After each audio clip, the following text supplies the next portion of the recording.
everybody, and welcome back to Cast Album Chat with Tyler. Yes, I know, it has been a hot second, but I have had a lot of wonderful things happening in my life lately. Number one, gonna give you all my private life away. With my husband, he just got his American citizenship, so he now has dual citizenship. That was the biggest thing that I wanted to mention. Therefore, an impending trip back to Spain, just to see how things are going, meet the family, is in the future. So hopefully I can put a little bit of that into the video as I travel a little bit later on this year. I've been able to spend time with my family a bit more. I've been branching out in my acting a little bit more. And so you'll notice that my mustache is maybe slightly longer than my scraggly beard right now. Was not my choice. It was an artistic decision, so I just went with it, and I'll be getting rid of it very soon. But another big milestone that I had was my 40th birthday, the big 40. So, I just kind of hit the point where I just, that you're at that age, you just want to sit on your front porch and yell at the kids, shake your cane, tell them to get off of your lawn. So I thought I would kind of laugh at the situation, and in the spirit of turning 40, I thought that I would do a video about some things that I don't like about collecting, maybe complaining a little bit. So, if you will, go grab your canes, come join me on my front porch, and I guess complain with me a little bit about some things that I don't particularly care for that have to do with collecting. So follow me with this video that I like to call some of my least favorite things.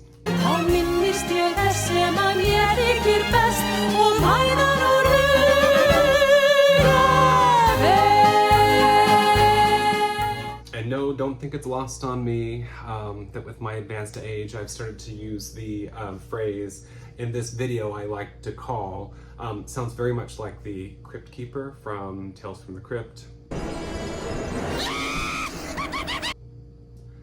And I'm just gonna go with it. So in this video, I think I did have kind of like a top 10 things that I don't like, or I wanted to have a huge list of examples. I'm too old for that stuff. So, I've got a couple of examples for each of the kind of gripes that I have about collecting. And when I talk about collecting, I'm not just talking about the recordings themselves, although I would say probably the majority of these gripes have to do with the actual recordings themselves. But there are some other things in there that just have to do with kind of the ins and outs of being a collector. And I'm not even talking about like running out of room for storage, or shipping prices that are way too expensive. Just a little anecdote, I saw something that was like 5 euros the other day, but the shipping was 70 euros. I guess that's a way around having to pay people more amounts of money as a seller, but I kind of left some of those things out. So for a lot of these examples, a lot of these kind of items on the list, I have just a couple of examples, and then I would love to hear from you about what you, misery loves company, so just kind of what you find frustrating or difficult or all of the above about collecting. So let's get started. One of the first things I thought about, and I'm not gonna add as an item on the list, but number one, it's got to be Amazon France. Sorry about it. I will bring up Amazon France every day I record. Just the end of that story is they did end up charging me for an extra copy. The other one was bent. So now I have two defective covers for Mamma Mia, the French recording, on vinyl. So I think I'm gonna have to get that from Discog somewhere down the line. But I will be, for the rest of these items here, I will be kind of turning around a little bit to look at my list. Just because my memory is not great, and I do have, kind of small lists for some of these gripes here. So I think, the first thing I wanted to mention about recordings themselves, it is a big irk for me, and it is when there is a bad highlights selection, or just something super glaring that's missing from a recording. And this list is probably the longest out of all of them that I have. And this was kind of brought on, I recently found the 1970 recording the show premiered in 1969, but the 1970 Swedish recording of Cabaret. And so, you know, it has most of the tracks in it, and I think that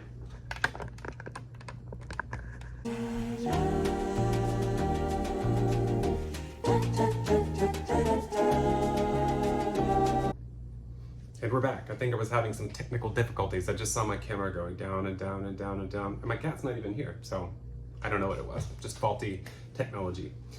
Anyway, so the reason I wanted to talk about bad highlight selections was because I recently got the 1969 original cast of Cabaret from Stockholm. And it is a wonderful recording. I'm really enjoying it. I've already transferred it from my vinyl to my computer, cleaned it up just a little bit. But you know, for being an original Cabaret recording, I was a little bit sad that we didn't get, well, first of all, there's some strange cuts in Willkommen. You know, there are Cliff's song, I guess in this version from the 60s would be Why Should I Wake Up? Which is not as commonly recorded anymore, obviously, so the more recordings we have of it, the better. So I was sad that that wasn't there. We didn't have the entr'acte. And so that's only kind of a small example. For the most part, we get everything from Willkommen to the finale. But I will be referring over here to some of these gripes and lists that I have. But, you know, I have on here Cabaret from Vienna, 1996. For some reason, I want to think that it doesn't have What Would You Do on it, but they do have So What? So it's just kind of strange to almost cut out complete characters just because, oh gosh, now I'm all lost on my list. There we go. You know, cut out complete characters from a recording just for like time limits and stuff like that. Although this was not necessarily a time limit situation. Like I said, that recording was from 1996. You can fit 80 minutes on a CD, and they didn't get anywhere near that. So, you know, it's kind of frustrating. Now, that might have represented the production, so I don't know if the production got rid of that song. If they did, I don't want to have anything to do with it. It's kind of a bizarre recording altogether, but those things kind of irk me whenever they make maybe artistic choices or just choices for the recording that don't really seem to make a lot of logical sense. And that's also something that came up, let me check this, 96 Vienna recording. Yeah, it looks like we don't have What Would You Do? Also on the 2005 Reykjavik recording, you know, we have, let's see, we have What Would You Do, but it looks like we don't have So What? So, you know, kind of cutting out large chunks of these characters' roles just to save a little bit of time, and that Reykjavik recording is only 53 minutes long, so there was a lot more that could have been added there. I think something similar happened with the 2006, 5, where did it go? Stockholm, 2006 Stockholm and Gothenburg recording with Peter Jöback. Yeah, we have I Don't Care Much, but we don't have, we do not have So What? Which is doubly interesting because the Fräulein Schneider from this recording was the Sally on the 1970 recording of the 1969 Stockholm cast and Cabaret. So, you know, I would like to have heard her sing everything, just because she has a history with this role, especially in Sweden. So it's a little bit of a bummer that they would just kind of choose. It almost seems arbitrary why they would choose to record some tracks and not others. And I think specifically that one, since it's a live recording, so I don't know why they would not have included that number there. Let's see, there's some of the Cats recordings I know I talked about in some of the Cats videos that just have, you know, like a highlights recording that will put in a lot of Growl Tiger and the aria, but they won't put in the Jellicle Ball or the overture, some weird things there. There are 2 Elisabeth recordings from Scheveningen and Essen, which are highlights, I will say, but you know, they both have Pia on them, and unfortunately up to this point she had not recorded anything close to a complete recording of the show, of the role that she created. So it was a little disappointing to see that, you know, if Ich gehöre nur mir is track number 3 or track number 4, you're skipping a lot. Luckily with the Scheveningen production, they did have a kind of an EP that came out with completely different tracks on it, so you can kind of supplement the highlights version with the 3-4 songs somewhere in there.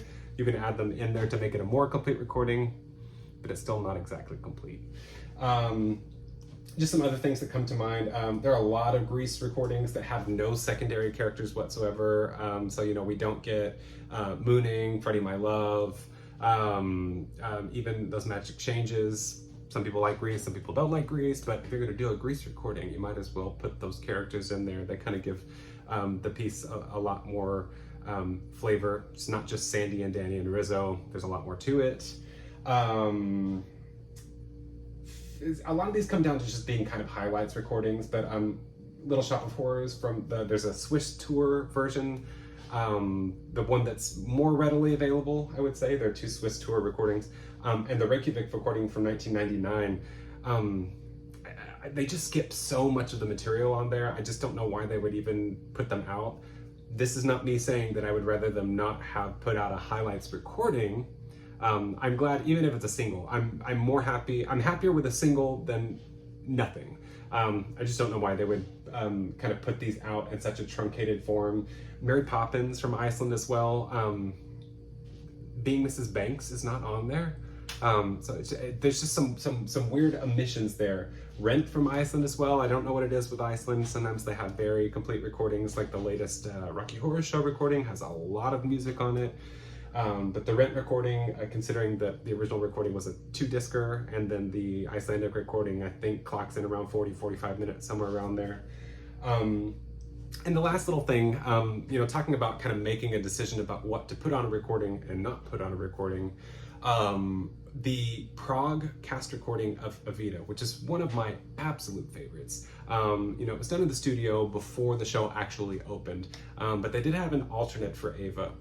And so they had these 2 bonus tracks of Don't Cry For Me Argentina. That kind of makes sense to me. And then Lament. That's not really a showstopper, but that's what they gave the alternate to sing kind of as bonus tracks. Why, oh why, do they not have Rainbow High on the recording?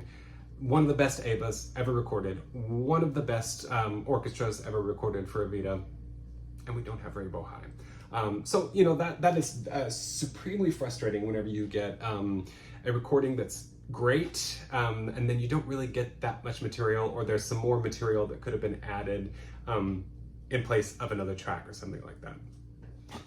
Okay, so my next gripe is something that if anyone knows me at all online or in person, you will know I hate digipacks. And it really is not just digipacks, it's any kind of packaging that could possibly be damaged but not replaced. And this really goes all the way back to vinyls.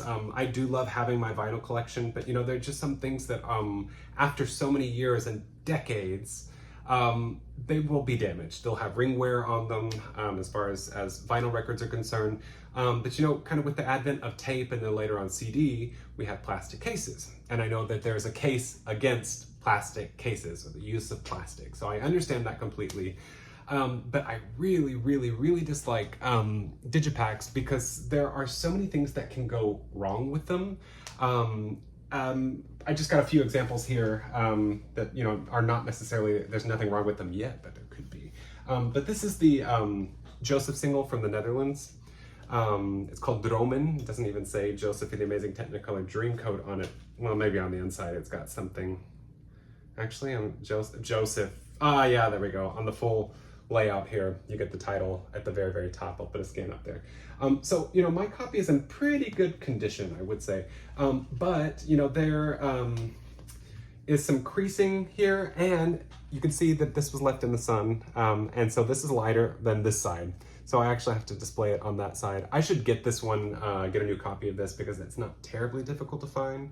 But it's just so, it's you know, it's kind of a lovely packaging here, and it's just destroyed. You know, there's nothing I can do to fix this. Now, I know that does happen to other CDs that are in plastic cases, for example. You know, sometimes it gets that sun damage on it.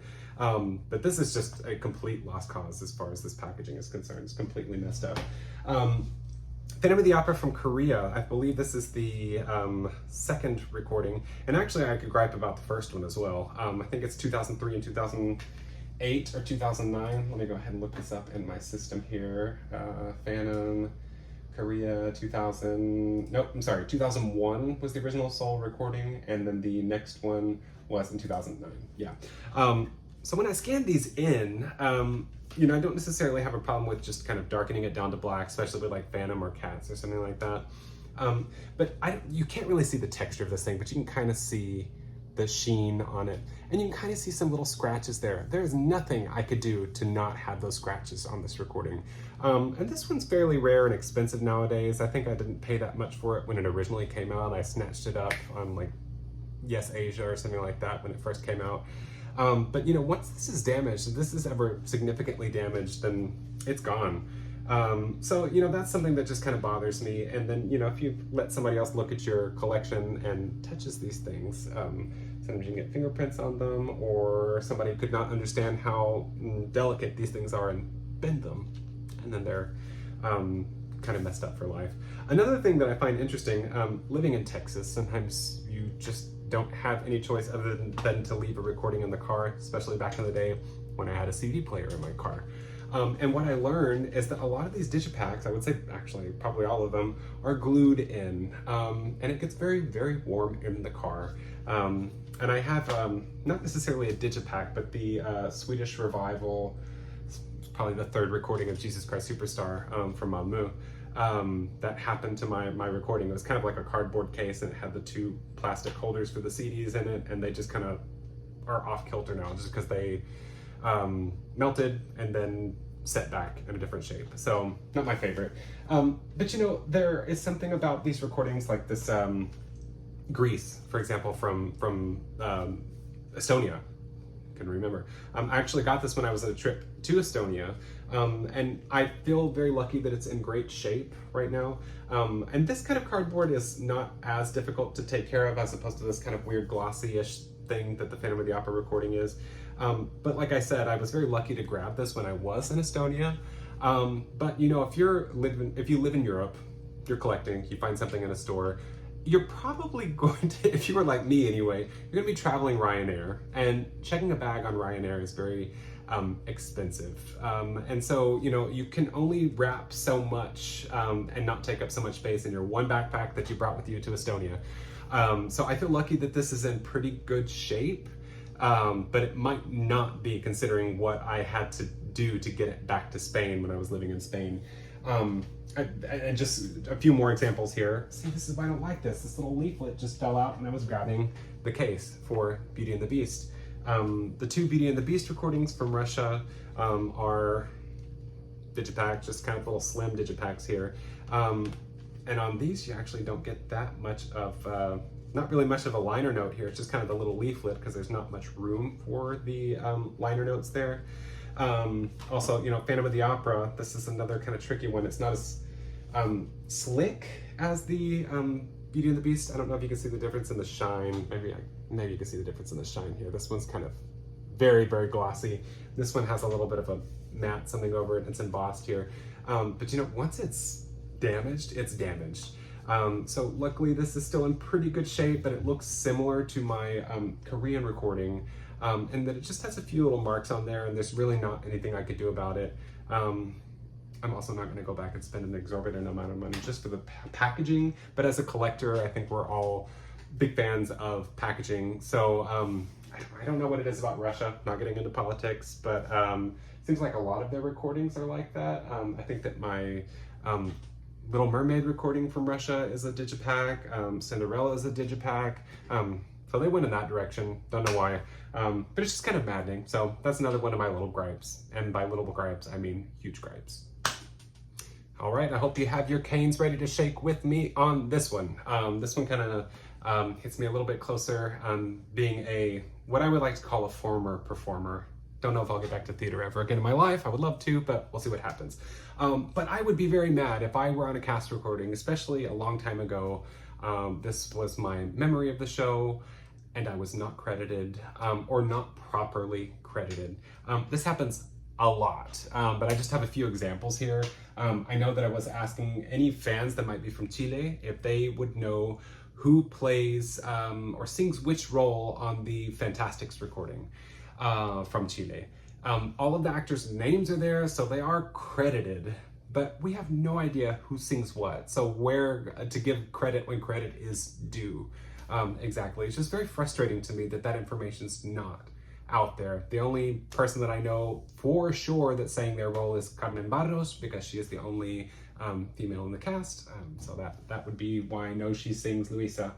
But you know, also Hair from Argentina, that recording, I thought maybe it was just a little CD release, which is worse than a digipack. It's just one of those little cardboard releases, and then the CD itself, I think that one, the CD looks like kind of like the LP record. Anyway, I thought it was just because there wasn't enough room in the packaging to credit everyone that sings their role, but that is not true. I have found pictures of the LP cover, and then I've also seen some of the liner notes for the plastic case release of the Argentinian recording of Hair from 1971, I think. And I do believe that the actors are credited there, but not which role they sing. And even so, I don't necessarily think in a show like Hair that what role you sing is most important, because a lot of the times they'll switch who sings what song and what order and whatnot. But they're not even credited on their songs. So that, you know, that's problematic to me, just because I would like to know who sings what. And I think that might be prevalent on some other early Hair recordings. Not sure, have to go back and take a look at that, but that one always kind of frustrated me.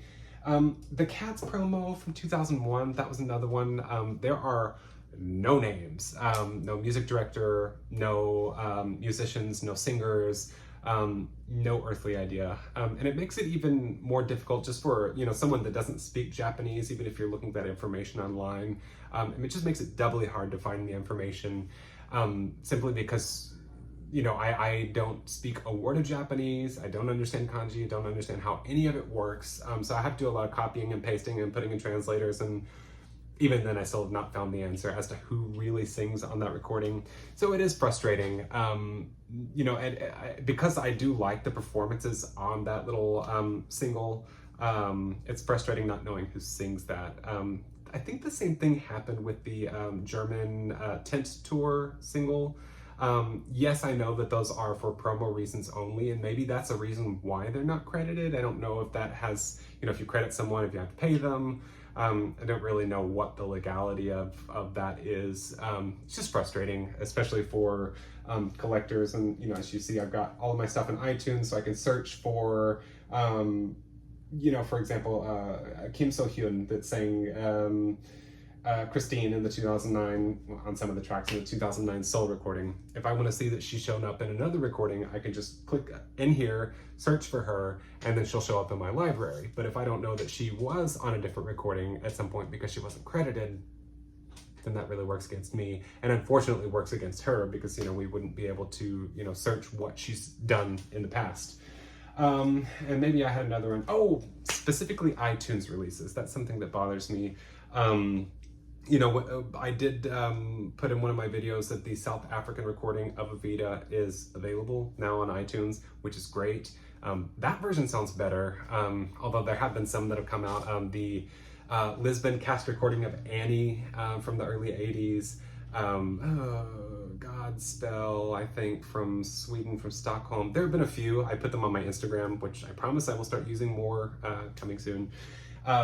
But they're not crediting the singers, actually. It just says original South African cast, or Andrew Lloyd Webber, or something like that. So, you know, it is frustrating that there are no liner notes. You know, most, even if you buy these recordings on iTunes, most of the time you will not get the booklet, because there really is no booklet to it. You know, the South African, you can just barely see it up here, the South African recording of Evita is just front and back. You get some pictures, but you do have all the singers credited. You know, all that information is on there, but it is not when you look when you look it up in iTunes. So that's really frustrating, not only for the listener, but also for the performer. another little mini gripe that I didn't even think about until I was reshelving some of those Digipack recordings. I don't want to have them sitting out. They're going to get water on them. Somebody's going to crush them. Cat's going to chew on them. So actually a lot of them that I was putting up, especially the Russian ones, the title is not standard on the spine as it usually is for most shows. I'm trying to think of, I've just got one here for my next gripe. But Jesus Christ, I'm sorry, not Jesus Christ Superstar, Joseph in the Amazing Technicolor Dreamcoat. If you look at the spine, and you turn your head to the right, then you can read it from left to right. But that is not always the case on some recordings. So I have to turn them upside down over here on my case, just so my OCD doesn't, flare.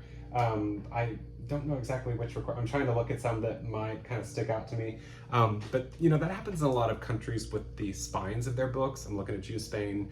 I have to turn a lot of my Spanish books upside down so that all the titles are facing in the same direction. And the same thing happens with CDs. So that's frustrating.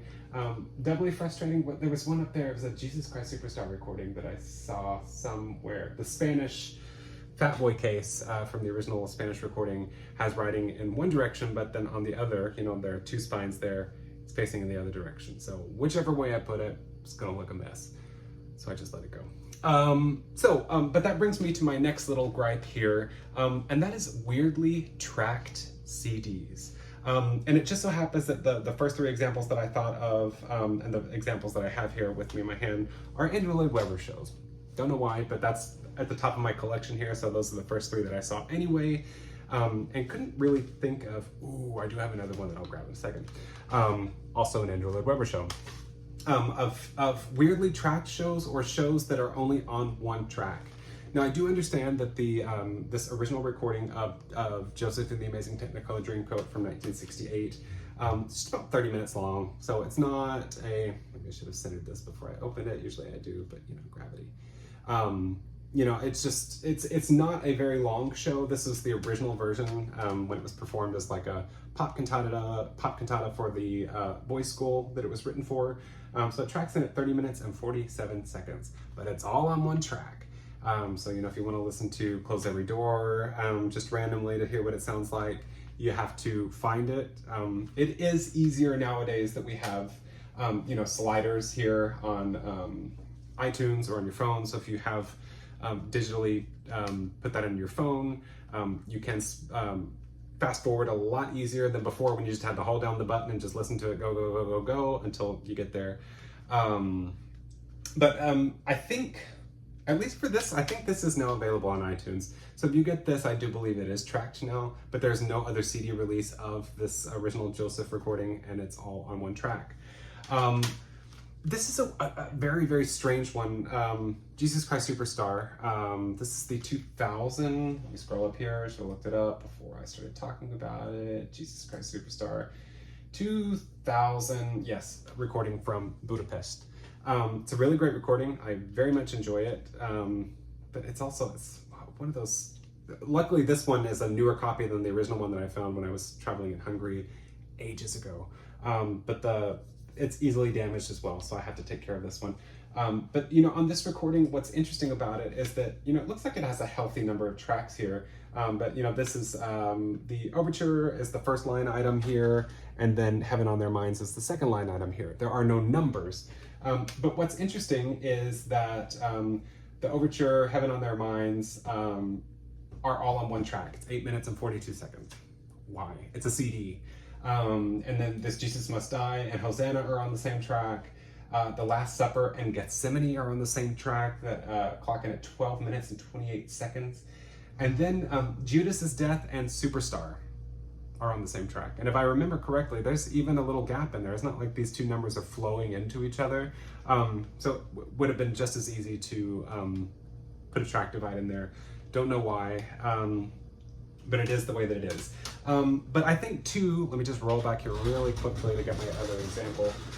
The two most frustrating, I would say, examples of trackless albums are Evita albums. That would be, and coincidentally, not just Andrew Lloyd Webber albums, not just Evita albums, but probably two of the worst Evita albums.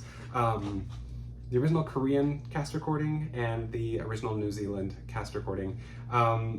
This one I don't know was ever released on vinyl. Can't find it anywhere. I think it was only ever released on CD well after the fact. It was printed in Canada, but it's through DRG Records in New York.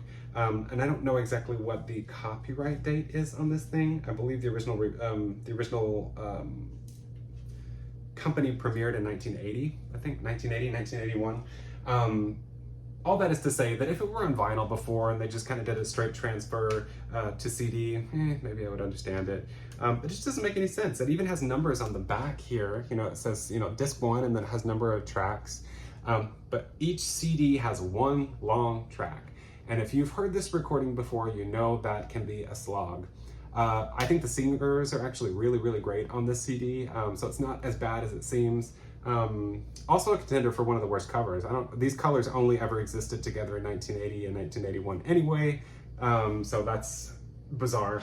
But you can, you know, scan this in your computer and then use some program to kind of track it. And I guess I must have done that because I don't think these are all on one track anymore, but gosh, is it frustrating to only have one track per CD. Same thing for the New Zealand cast recording. This was only available for a very, very short amount of time from Stetson Records that produces, the Stetson company that really produces in New Zealand.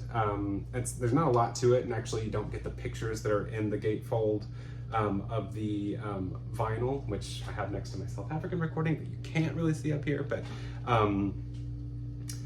that being said, it can also be quite a slog to listen to this thing because, and I usually don't like to talk crap about recordings or people or involved necessarily, but it truly is maybe the worst orchestra and singers together. Don't ask me why this is one of the recordings I listen to the most.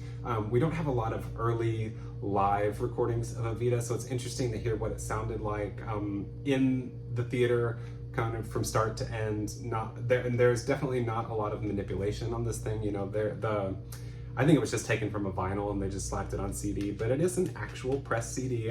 For some reason I thought it was a CDR for the longest time, but it is not. It's an actual pressed CD. So I'm going to put that back there very gingerly. I just think it's kind of interesting that one of my most prized Evita recordings is probably the worst Evita recording ever made. I don't know, but yeah, that's another video. We could talk about that at some point anyway. But all that is to say that these are all on one track. So CD1 is one track, CD2 is another track. So you just got to do a lot of fast forwarding or put it in your computer, divvy it up, throw it back in, and then see what happens and see if you did it properly, because if you didn't, you have to go all the way back and do it all with the individual tracks once again. Okay, so this next one actually probably has more to do with the shows, but it also does have to do with the recordings that are released from them and the crediting in the packaging. I will be turning around a lot during this one, so I hope you like my profile. I just need to look at some names here and kind of scroll through certain things. I know this is probably more prevalent than it seems. But one of my least favorite things are stolen translations. And what I want to say by that is that somebody is credited for a new translation, but it's not a new translation. Maybe there are a few things changed here and there, but it's not a brand new translation. So for example, I'll have to go into the Evita one in a second because I might have to stop the video, listen to it, and come back to it in a moment. But I did notice on the Spanish language recordings of Annie, for example, it looks like the first recording we got was in 1979 from Mexico City. And I know that I did listen to some of the recordings as well, just to see if it was just the title or if it was kind of full tracks that were translated to be the same. But, you know, just taking the titles, for example, Hard Knock Life. The original Mexican recording is called Ya no aguanto más, like I can't take it anymore, which is a great title for it. But the original Madrid recording from 1981 also has a track called Ya no aguanto más. And then the Buenos Aires recording from 1982, Ya no aguanto más. But why is it that on the 1979 recording, let me do a little magic here, we have a translation by José Luis Ibáñez and Cristina del Castillo. And on the Madrid recording, we have a translation by Juan José Alonso Millán And then why on the Buenos Aires recording do we have a translation from Graciela Nélida Hermida? They're all credited to different people, but you know, the name, I'd have to go back and double check and see what the differences are in all of the lyrics, but just the fact that these, the titles and certain lyrics at the beginning of the song are the exact same and there are different translators. If it were Evita and you say, you know, I'm translating this to Spanish, No llores por mi Argentina, that is the literal translation. It kind of goes with the music. So I understand why the Castilian translation by Nacho Artime and Jaime Azpilicueta would have the same title for that song as the Marco Villafan version from Mexico. Otherwise, the translations are very different and very good. But you know, I don't know why they would have a different translator in the liner notes. And then let me check out for the Lima production, Chalo Gambino. So that's 5 different recordings with a title for It's a Hard Knock Life. It's Ya no aguanto más, I can't take it anymore. Something sounds a little off to me. And so I'm not saying that these are necessarily stolen translations. I think a lot of this might have to do with the credits. Sometimes, you know, they will credit the person who translated the book. Sometimes they will credit the person that translated the song. Sometimes they'll credit both of them, but you don't know who did which because they're not credited properly. And then there's a little bit of mix and match in there that kind of muddies the waters a little bit. But I just thought it was really interesting that specifically with Annie, you know, I see that problem. Man of La Mancha as well. This seems to happen a lot, I will say, in Spanish-speaking countries. Don't know why. But Man of La Mancha, if I can get my computer to work, here we go. The original Madrid recording has different lyrics and a different translator is credited. So that is good that the original 1966 Madrid recording has one translator. The next Spanish language recording we have is from Mexico City from 1969, and that is credited to Carlos Viniegra, properly. And then luckily, you know, whenever you get to the Santiago de Chile recording, it is the same translation, and I believe it is also Viniegra.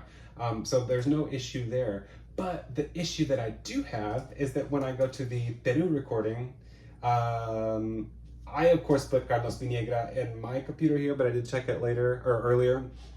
And Chalo Gambino is credited with the translation. Is that the same name that I said for Annie? Might actually be, not sure. But Chalo Gambino is credited here with the adaptation or the translation, and it's the same translation. So maybe Chalo did the book. I'm not entirely sure, but I just kind of find it kind of funky that that happened. Beauty and the Beast also is another situation. The original Mexico cast, which really came out very soon after Broadway, so 1998. That translation was done by a few people, Anthony Wakefield, Walterio Pesquera, and Alberto Alba. And so that kind of, let me see, that kind of fed through here on a few other recordings. But you know, yeah, even on the original Madrid recording, those are the 3 that are credited. But with the 2007 revival, I was just listening to the song No Matter What, No Importa Que, which is a fairly direct translation. The title and the lyrics for the first, 30 seconds of the song are exactly the same. But on this version, it is credited to Juan Pedro de Aguilar and Alicia Serrat. Which is something I don't really understand because Alicia Serrat is a fantastic translator in her own right. Her name really sticks out to me because I know she was doing a lot of translation there for a while. So it looks like she did some additional translation, but I don't understand why Juan Pedro de Aguilar was kind of considered to be the original translator. He might have done the book scenes, and then the original translation that was on the Mexico recording that was carried over, there is no credit for that person on the 2007 Madrid recording, so I find that pretty frustrating. And the most wackadoodle sort of example that I could find of sort of a stolen translation, and once again, I don't want to say stolen as in this translator, put their name on it and that was it. The translators themselves don't have any power over who's credited, so I don't think it's their fault, but it would have been nice if someone had added a bit more information. So the most interesting one that I have here, the 1980 Madrid production of Evita, that I mentioned earlier by Nacho Artime and Jaime Azpilicueta. It is very much in Castilian Spanish. I like the translation. I just think it's a little bit weird that they're playing Argentinian characters and they use the distinction between ceseo and ceceo. They use the word vosotros quite a bit, which is not used in Argentina. Vos would be, but not vosotros. So it is a bit strange that they use this translation there, but it's for Spanish audiences. What gets even weirder is that when Elena Roger recorded the bonus track for the Broadway recording, she used the translation from Spain, and it does not read to me as coming from an Argentinian's mouth. And I think there are some instances in there, since she's talking to a group of people, really, of vosotros, or at least the conjugation of vosotros, so that's wackadoodle. But what's even crazier is that in 1983, I believe, yes, the show opened in Rio de Janeiro in Brazil. So the translation here for Rio is credited to Victor Barbara, who also, interestingly enough, did translations in Spanish and Portuguese. I think he might actually be Argentinian. I'm not 100% sure. I need to go back and look at this. But he did the translation, for example, the Portuguese and Spanish translation of Hello Dolly, and each of those for Brazil and Argentina. I think they used the same translation in Mexico when Libertad Lamarque went to Mexico to do the show. Don't know the history there. I'll have to look it up. But so he is a translator in his own right. The interesting thing about this, there's not really any confusion that could be made because Evita doesn't really have any book scenes. It's just all score for the most part. So all of it would be some kind of lyric translation. So on this recording, at the very least, he is the only translator that is credited. Yes, it is all in Portuguese, and yes, I was talking about the Spanish recording in Castilian Spanish before. But some of these translations are really direct translations from the Castilian Spanish translation to Portuguese, to Brazilian Portuguese, which does not always sit right, because I was talking to a friend about this. I studied Brazilian Portuguese for 2 semesters and I canceled it because there weren't enough people studying it, and I'm still bitter about it to this very day. And considering that I just turned 40, I've had a lot of time to think about it. But that's neither here nor there. He did tell me that when he was listening to these lyrics for Don't Cry for Me Argentina, in Spanish, no llores por mi Argentina, in Argentina, no llores, or no llores, just depending on who you talk to. In Brazilian Portuguese is no llores por mi Argentina. Okay, maybe that's a direct translation. I totally understand that. Mi alma está contigo. My soul is with you. I believe in the Portuguese version she said, mi alma está contigo. I think she says that actually. And part of it makes me almost think that they just took it in Spanish as if she were speaking to the people of Argentina in Spanish. But it's with a Brazilian Portuguese accent. Additionally, it's kind of weird because in Brazilian Portuguese, they don't really use the informal singular, like the tu, you, as they do in Spanish. They would use, where's my brain? Oh, so they would only use the third person. So like what in Spanish would be usted, and in Portuguese is você. That's what they would use in Brazilian Portuguese, and this production was in Brazil. Further complicating the matter, if you're saying contigo in Spanish, if you're talking to one person, it would be contigo, with you, which is kind of like con tu, but that's not how you would say it in Spanish. You say contigo.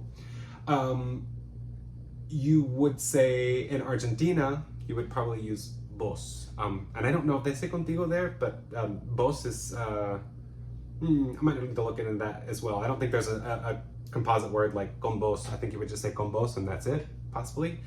But all of this is to say that is a big mishmash of Castilian Spanish that was translated into Brazilian Portuguese, and then maybe, I mean, it's almost like they're using, it is the same exact translation, is what I'm trying to say, and those things do not go well together. I think it sounds weird for Brazilian ears. I think it would sound definitely weird for Portuguese, for Portugal, for their ears too. It's bizarre.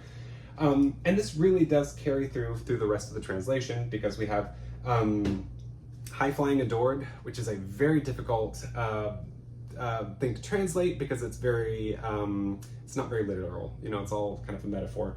But in the Castilian translation, it's Ya están a tus pies. They are now at your feet. And then here in Portuguese, Brazilian Portuguese, Ya estão a teus pés. Exactly the same thing.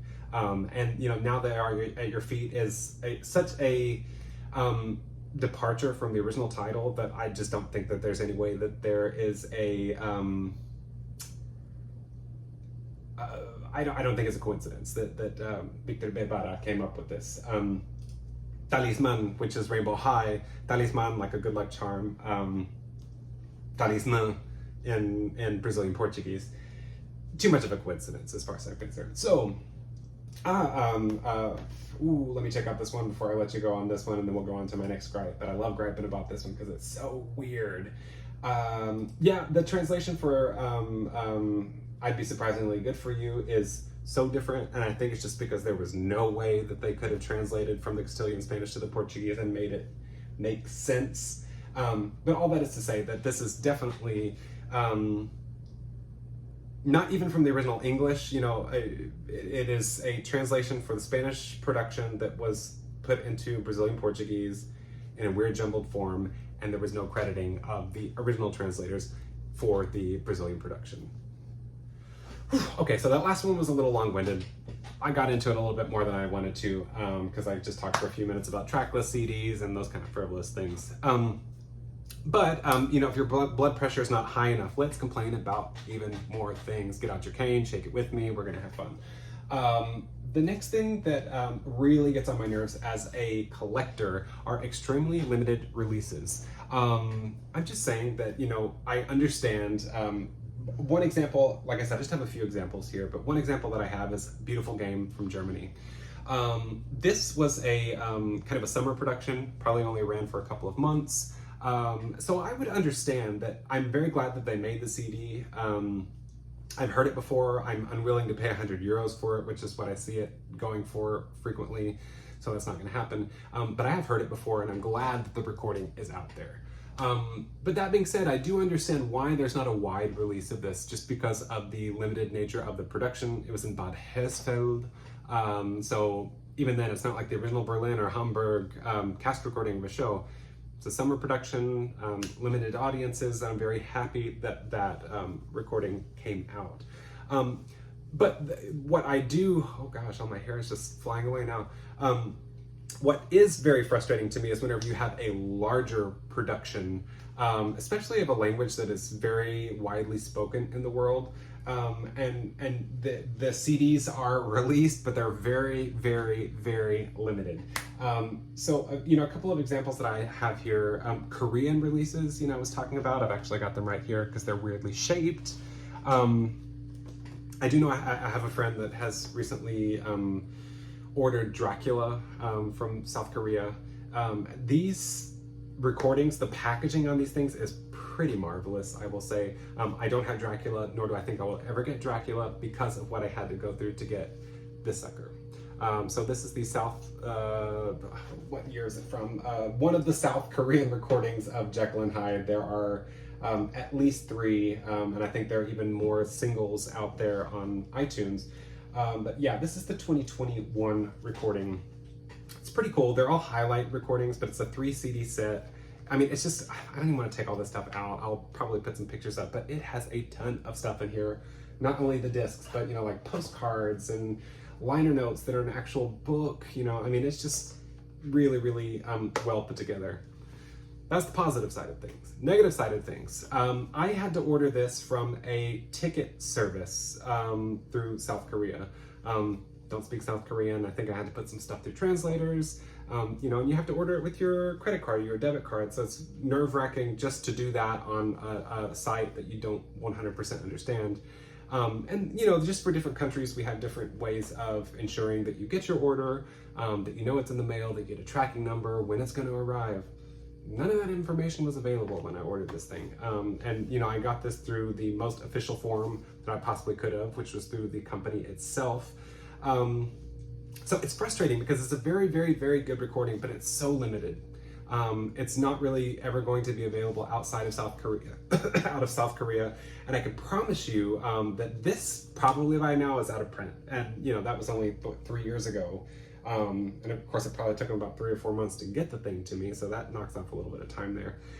All that is to say that there's the new Dracula recording that I think is probably very similar to this, like 3 highlight CDs of kind of the full show with different casts, because they kind of have rotating casts, or 3 or 4 actors singing the same role, so they want to make sure that they get representation. Much like the Mozart recordings, Elisabeth recordings, I have a couple of those up here. They're hard to track down, and I did finally track down, like I said, a couple of the Korean, actually I think I might only have one of the Korean Mozarts. I'm looking for the bigger packaging. There's kind of a bigger release, but I can't find that one yet. But Elisabeth, I do have 2 recordings of Elisabeth, and they were very difficult to find. Had to get them through eBay, and because of that, they're much more expensive than they would normally be. You know, if you were there at the theater and you could just order it, maybe it would be $50 or $60, but it's not going to be $120. And you don't have to worry about the shipping, what it's going to look like when it gets to you. Here's another interesting packaging for Rebecca from South Korea as well. Also some very, very great packaging, and a very similar situation in that there are highlight CDs with kind of the rotating casts, but there's so many great pictures in here. The packaging is so cool, but it's so limited, and I just got really lucky to find this one on eBay. I have not been so lucky to find the similar release for Mozart on eBay, so that's kind of frustrating. And you know, another one, you know, that aside, I know there are not as many people, sorry, you're probably just seeing my hunch here on my humpback, that speak Korean, although there are many people in the world that speak Korean. But Spanish, I think, is a really interesting one. And this kind of made me think of this specific recording here. It's the original Madrid recording of Anastasia. Once again, very beautiful packaging. I probably should have, this is kind of a double gripe about being sort of a digipack, because this thing is cardboard. It's very hard cardboard, but you could probably damage this pretty easily. You know, and it actually has a book on the inside of it. Had to turn it upside down because it has the spine all funkified. But you know, it's almost like the program for the show, which I also have the program. I was lucky enough to see the show. When I saw the show, the recording was not available, so I had to go back. I buy it at the theater, at the box office with cash. This was never available online. Here's the inside of it. It's just on a little spindle here, like a styrofoam spindle. In beautiful packaging. They used the backing tracks from the original Broadway recording, much like they did in Germany. But this thing was only available for a hot minute. Wrong side. Was only available for a hot minute. And you know, what I think is interesting about this is that there's so many people in the world that speak Spanish. They did the Madrid production. They also did the Mexico City production. The Mexico City production was not recorded either. So, you know, I just think it's interesting for such a popular show, and it's a language that many, many people speak. I know it was probably a rights issue somewhere in there. I just don't know why this wasn't made more readily available throughout the world in a much more accessible packaging. Because, you know, like I said, this can get damaged pretty easily.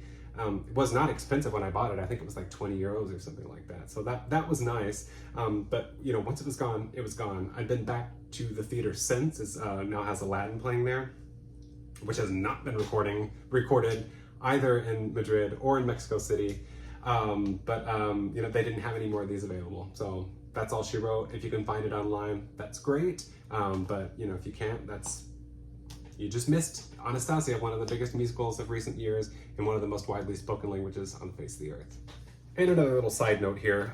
What I find interesting is that I think I got this one at the theater as well when I went back to go look for Anastasia, when they didn't have it. Maybe I bought it at the FNAC down the street. I don't remember where I bought it. But Lion King from Madrid, this is really interesting. They have a very, very similar edition that I also had to turn upside down, the little booklet, because the Spanish title is facing the wrong way on my bookshelf.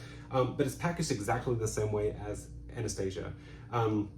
But what's interesting about this show, it seems like it would be more difficult to get the recording rights to The Lion King, one of the most popular shows on the face of the earth. But they did record the original Madrid cast. I believe they used the backing tracks for the German production on that one. But where was I going with this? Oh, they also recorded it in Mexico. So that's something that is the complete opposite of Anastasia. No, I'm sorry. It's the complete opposite of, well, kind of a complete opposite of Anastasia. That they recorded in Madrid, they did not record Mexico. Or in the case of Aladdin, neither one of the Spanish language productions got recorded. But this one, for some strange reason, was recorded, and then the Mexico City production was recorded as well when it went to Mexico, with the same leading man, with a different translation. But the good thing about all of that is that there is a standard packaging for this release. The Madrid recording, at least, is still readily available. You can kind of find the Mexico recording floating around every once in a while. Everybody is credited, along with Carlos, oh my gosh, I forgot his name, Carlos Rivera. Carlos Rivera, is that his name? Who sings Simba on both recordings. He's a Mexican singer. Let's see, Rivera? Carlos Rivera? Rivera, yes, that is his name. He's credited, all the singers are credited, and the translators are credited for each respective translation. So that's a plus. That's my little positive note here on my Old Man Cane Shaking video. 2 more gripes and then I'll let you go. So these, I do really just have very, very short examples. I always have dreams that they're going to be short videos, but this is going to be a long one as well. Sorry, hope you're enjoying it. Something that I don't really particularly like are recordings that don't reflect the production they come from. I know that this is probably more prevalent than I realize. I just can't see all the productions in the world, or listen to all the recordings in the world for that matter. But I do understand that sometimes, there are changes that are made between the recording of a disc. Maybe sometimes that's done out of town before show premieres, like say on Broadway or something. Or even Into the Woods, it played in Girona before it went to Barcelona. There are 2 different recordings for that, thank goodness. I don't really think this show changed all that much anyway, so it doesn't matter. But there are also some other cases where the recording, either through reading about the productions, or having seen clips, or some other means we'll go into in a second, you just know is not a great representation of the actual show. The first one is Rocky Horror Show from Australia and New Zealand. There were some tours in the early 90s, 92 I think for Australia, 94 for New Zealand. Apparently, just kind of reading through fan sites, they had these weird kind of pop arrangements that I don't particularly like. I don't think that they go very well with Rocky Horror Show, but luckily we have a bajillion recordings of Rocky Horror Show, so if you don't like those, just get past them and go to one that you do like, because there are plenty to love. But it's interesting that they both share the same arrangements, because I think it was the same production, but from what I understand, they didn't use those arrangements in the theater. So there are like all dance breaks and instruments that were never in the theater. I think that the production in the theater was actually probably, my guess is it's probably something that's closer to the European tour that's been going on forever, or the UK tours, which I think kind of double up, it's kind of all the same. I think it was probably closer to those productions and used the same arrangements that we've heard all the time, but they just kind of decided to futz with them a little bit, and I don't particularly like that.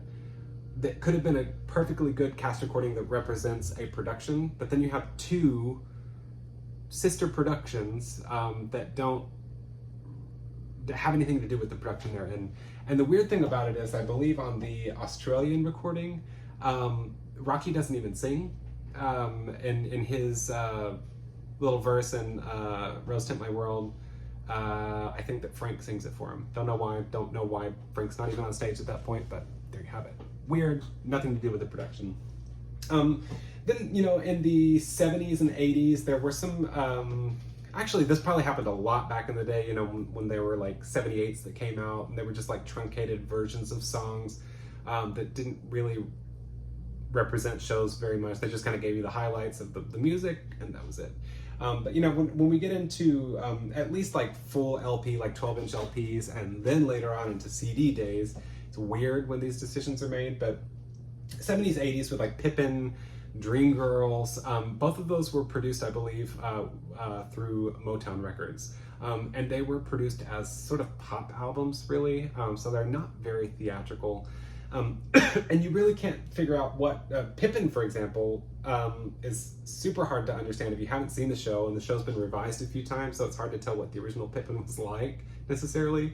Dreamgirls is a little bit easier since there is a, you know, subsequent recordings are more complete, and then there is kind of a complete double CD version, I believe, that they did in concert. So you can kind of hear what the show is supposed to be like.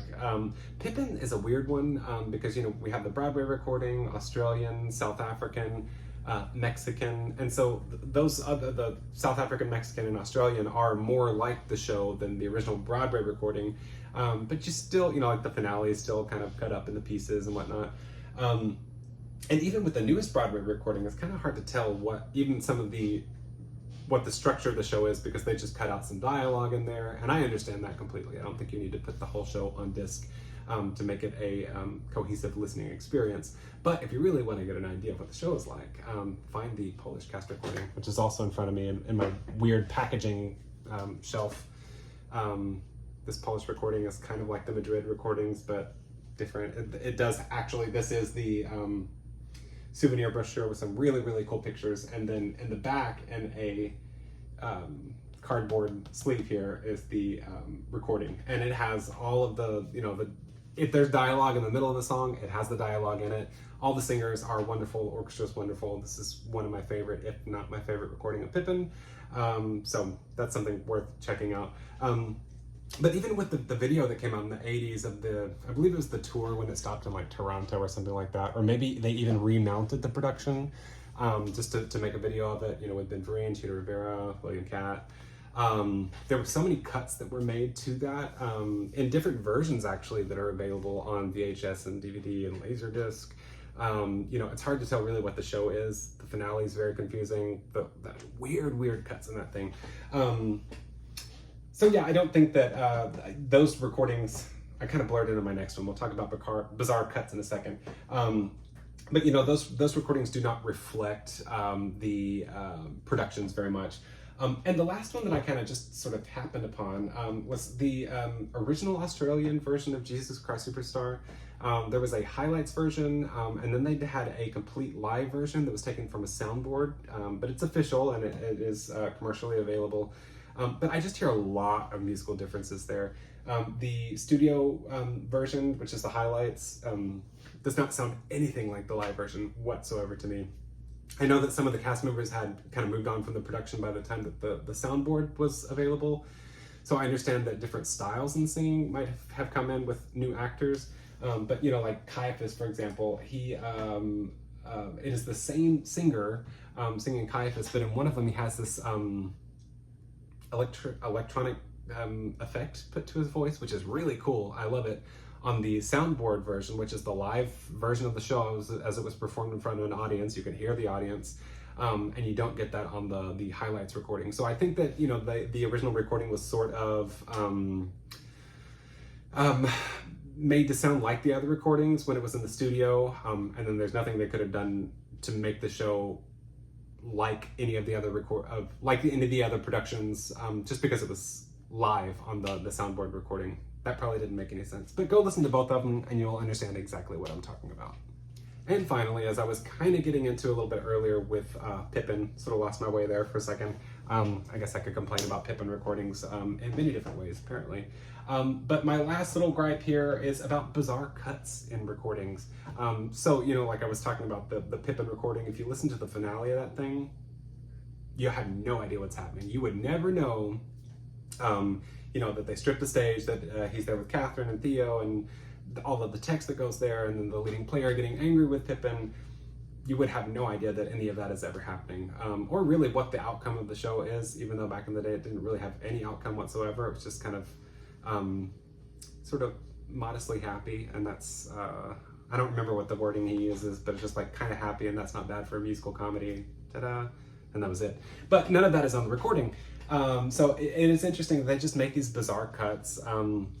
And I do understand that, you know, those happen for different reasons, that in the sense that it was more of a pop album, so having the text on there would have been kind of strange. It's just a weird ending to a show. So I get it. But, you know, something else, and this is actually bleeding into what I think is going to be my next video. The example I got for bizarre cuts on this one are a couple of recordings from the Czech Republic, from Brno. There's a theater, I believe it's the City Theater Brno. I'd have to look at the translation, has released a lot of recordings lately. They're a repertory company that does a lot of musical theater, and they have these kind of promo albums that have been popping up lately. But the interesting thing is that they are live albums, but they're just kind of cut down to mostly highlights. You know, there's some of the recordings that are fairly full as long as the score can all fit on one disc. But the two that are really popping up to me, interestingly enough, they're always themes here for some reason. Not only are these both from the theater and in Brno, they're also both Maury Yeston shows, Titanic and Nine. They just make these weird cuts in there. And I know that, you know, Nine is a show that has a history of weird cuts, because it was originally released in sort of a highlights form. And then later on they found out, oh, they'd recorded the whole show a couple of times through. And so they put that on 2 CD. So that's also another weird example. But, you know, on this one, there is, if you know the show well, at the end of the show, he sings a duet with his younger self, Guido, the film director. All of the women in his life come back. They sing kind of some reprises, and then he has another little reprise with Guido. So the child sings Getting Tall, the women come back, and then, you know, they have their little exchange that ends in the lyric 9, which ties the whole show together. You know, that the kid is 9, Guido's going to be off being 39 or 49 or however old he is in the production. That little section is just cut out. And there are a few sections, I think maybe in the overture, there's some stuff that's cut out as well. And it's just very jarring, you know, if you know the show very well, what you've heard on other recordings, at least most of the time you'll get kind of the full, at least the main overture, maybe not the section that goes before it. But it's just a weird cut that's in there, and it really bothers me. And it's a shame because I really, really enjoy that cast. I just don't listen to that recording very much because it's kind of like being shaken around because it doesn't follow the score as I think it should follow the score in my head. Also, the same thing in Titanic. In the opening number, this one, I think this opening number is all kind of put on one track as well, and that I don't particularly care for in Titanic or Into the Woods, when like the whole prologue is put on one track. There's too much there to listen to, and it's nice to be able to kind of skip around. But on the Brno recording, yeah, it looks like the overture, which is about 1.5 minutes long. Then there's the In Every Age prologue from Andrews, but then the rest of the prologue, 9.5 minutes there. There's some really great transitions written into the music. They just flow really well, and they are present on the Broadway, Dutch, and German recordings. But they're just chopped to hell on this Czech recording. The cast is, once again, very good. I'll get into that in my next video. But, you know, they take some like really beautiful transition music in there and just completely cut it out. It's actually probably really well edited because it doesn't sound like a technical glitch. It just sounds like even live they might have cut this out. So I don't know if this is a live situation or if it is just the recording, but it just kind of hits me really hard in the face whenever I hear it. So maybe I'll put a little example of that on here since these recordings are not streaming, and I kind of want to give you an idea of what I'm talking about. No! Rozhodně to není špatný námět na film. Poslední dny filmového režiséra s kdysi zásnou filmařskou kariéru.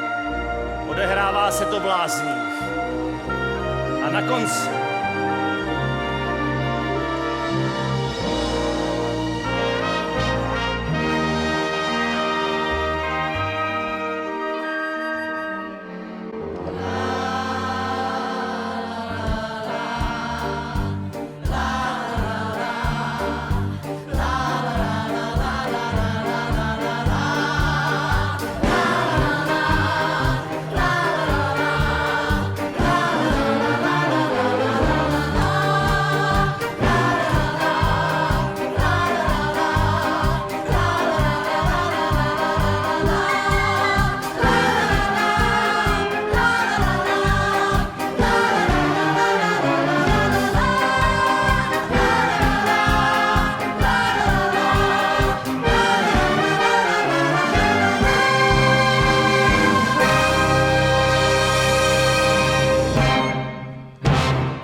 around 40, cranky as ever, getting crankier by the day.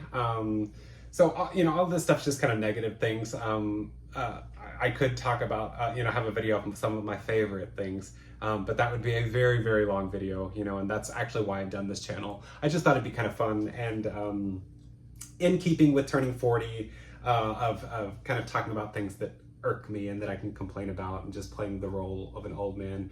Although I feel great, I have many more years of collecting ahead of me. So yeah, I'm glad to be doing videos again. I think I'm gonna have a little bit more extra time, thankfully, to put out some more videos. Just been a little busy lately. Like I said, I have another video, hopefully about the recordings from Brno, Czech Republic, or Czechia, as some people might say, coming out soon. And then I've also been speaking with a friend about possibly doing a collaboration, about having an invited guest onto the show. So we will see where we go from there. But thank you so much for joining me. Again, we'll just consider this my second 40th birthday. If there's anything that really like irks you about collecting, about like the actual getting things in the mail or going to find them or housing them in your study or taking care of them, that, or the actual recordings themselves, or the nuts and bolts of the production or the translation or whatever it happens to be, please let me know. I just think these are all very open-ended topics, but I think there's a lot of fun to be had in discussing them. And it just, you know, gives us more information about the recordings, more history. I've learned something by doing every one of these videos when I, you know, put it out there and somebody will come back to me and say, oh, well, I found this recording, and you know, it's a recording that I'd never heard of before. So, yes, I am very, very happy to continue this discussion. Hopefully next time you see me, I won't look kind of like the dad from Inside Out. That's what my husband called me. I guess the gays love the dad from Inside Out, so I guess that's a good thing. I don't know. But next time, hopefully I'll have more even out facial hair. I'll put on some nice lotion to look a little bit less than 40. But again, thank you. If you haven't already, like the video, subscribe to the channel, and please, as I said, comment below. So I'll see you next time. Bye.